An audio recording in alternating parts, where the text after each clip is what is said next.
Plus de 3 ans après l'ouverture du dossier, les avancées dans l'enquête restent maigres. Il faut dire que le dossier sur la disparition de Delphine Jubilard, mère et infirmière de 33 ans, est rempli de complexité et de questions qui attendent toujours des réponses. Dans les faits, son mari Cédric Jubilard reste le principal suspect et se trouve en détention depuis le mois de juin 2021. Nos confrères de Ouest France ont par ailleurs annoncé que les avocats de Cédric Jubilard s'apprêtent à faire une nouvelle demande de remise en liberté, la 7e depuis sa mise en détention.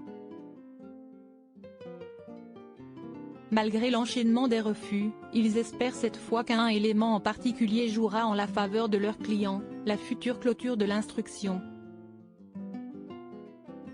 En effet, comme l'a fait souligner M. Jean-Baptiste Allary, avocat de Cédric Jubilard, cela ne va sans doute pas tarder, ce qui pourrait faire bouger les choses. Il se peut cependant que la fin de l'affaire complique, au contraire, la demande faite par les avocats du mari de la disparue. Une autre demande a par ailleurs été faite auprès des juges d'instruction, à savoir des investigations supplémentaires qui viseraient à innocenter Cédric Jubilard.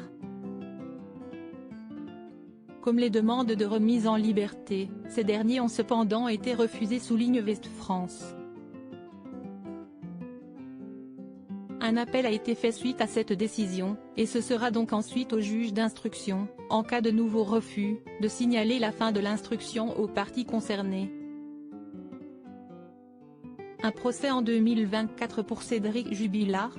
Viendra ensuite une autre décision, celle de renvoyer, ou non, Cédric Jubilard devant la cour d'assises pour démarrer son procès.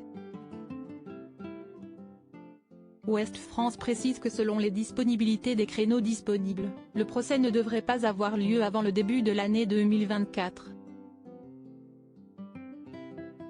Il se pourrait que d'ici là, Cédric Jubilard obtienne enfin une remise en liberté puisque, comme l'ont déjà souligné ses avocats, il bénéficie déjà d'un logement dans le cas où il sortirait de détention.